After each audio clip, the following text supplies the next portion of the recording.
Ik denk niet dat het ooit het idee geweest is en nog altijd niet dat we het grootste festival gaan maken. Maar er is wel altijd de ambitie geweest om iets nieuws te maken, om met leuke dingen naar voren te komen, ja, allemaal fijne verrassingen voor het publiek.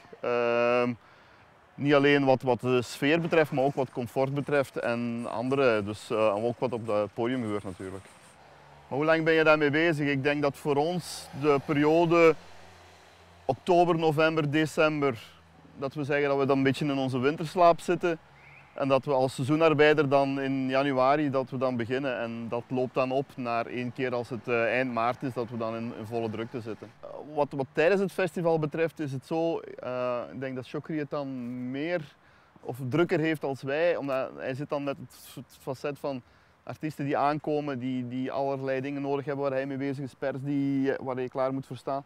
Wij bouwen eigenlijk het festival op zoals we het in ons draaiboek staan hebben, zoals we het op het plan hebben. Als het allemaal goed en doordacht gebouwd is, veilig gebouwd is, dan zouden er de dagen zelf eigenlijk heel weinig problemen mogen zijn. En we mogen van geluk spreken en de laatste jaren is dat ook zo.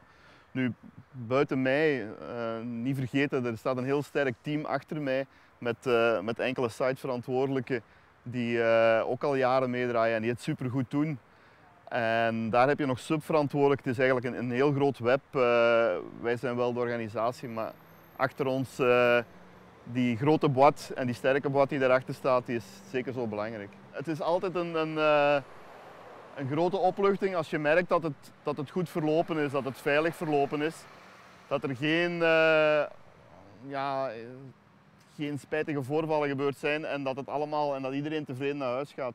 Maar langs de andere kant heb je ook zoiets van, ja, het is weer even voorbij. We moeten het allemaal beginnen afbouwen en we moeten onze weide verlaten. Maar het gaat allemaal zo snel. Hè. Als je ziet, 25 jaar al, het vliegt vooruit eigenlijk. Hè. Nee, het is een kindje. Hè. Het is iets dat je 25 jaar bij je hebt en waar je dus heel veel voor doet. En ja, eigenlijk ook met al die jaren alles met heel veel plezier hebt vooropgeofferd. Maar echt zonder kunnen, nee. Ik denk dat dat iets is wat ik zeg, dat is met uw kind, dat kan ook niet, dat wil je ook niet missen. Dus,